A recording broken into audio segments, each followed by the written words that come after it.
Hello everyone, Sean Cassidy, Vice President of Sales with Elementary Lending and Homes. In today's elementary education video, we'll be uncovering the number one reason why people fail to reach their goals.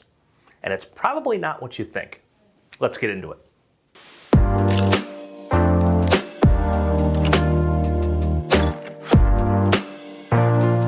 As always, if you are someone who is focused on improving and growing their business, throw a like and hit the subscribe button to stay up to date with all of our latest videos.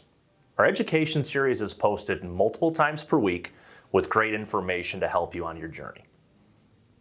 Now today, we're talking about goals and we're talking about accountability. But I want to first start with a very simple math question.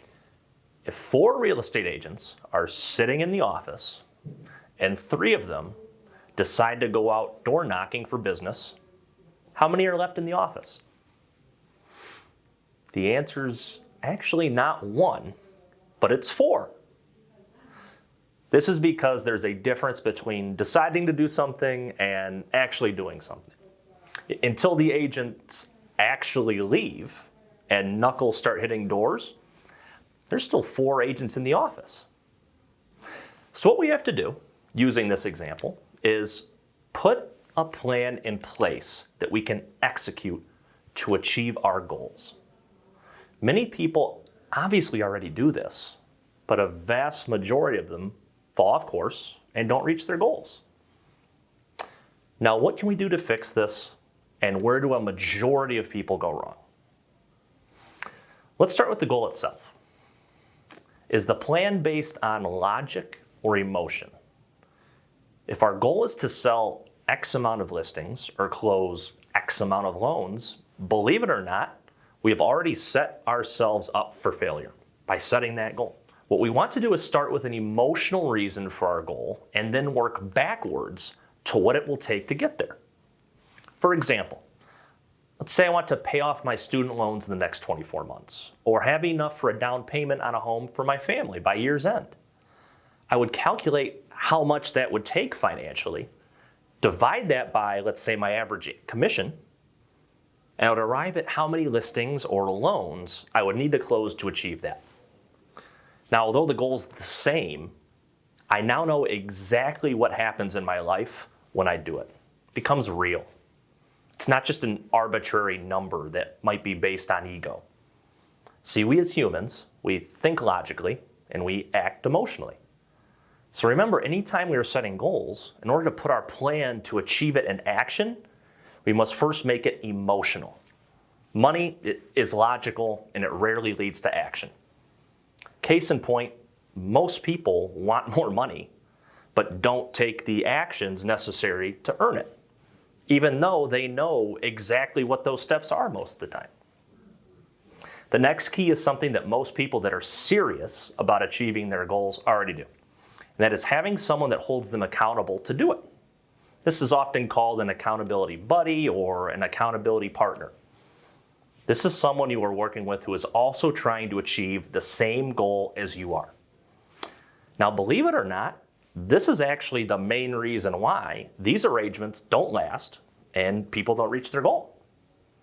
Probably doesn't make a lot of sense, but let me explain. Let's use a health and fitness goal, for example. I have an accountability partner, and we are both trying to lose weight by specifically cutting pop and sugary drinks from our diet. If we both want the same thing in the moment, long-term goal aside, which is to drink the pop, we're a lot more likely to conspire and convince each other that it is okay to cheat or to slip up today or we'll get back on track tomorrow because we both want the same thing in the moment. Same thing as if my goal is to close 12 for sale by owners this year. I would not want to select an accountability partner who wants to do the exact same thing. It's too easy to convince each other to not make those calls or to have an off day. So in selecting an accountability partner, simply pick someone who is trying to achieve a different goal than yourself. The second key to the accountability partner is to only have them hold you accountable to one thing at a time. Let's use our losing weight example again.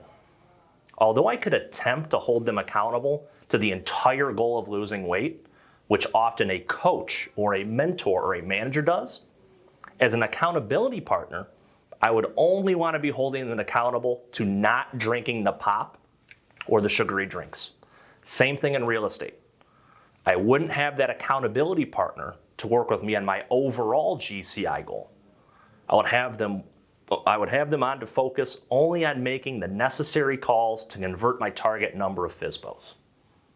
I am simply increasing my probability of having an effective accountability-based relationship by being hyper-focused on one thing at a time. So wrapping up, here are the steps that you can take right now to get you started on the pathway to goal achievement.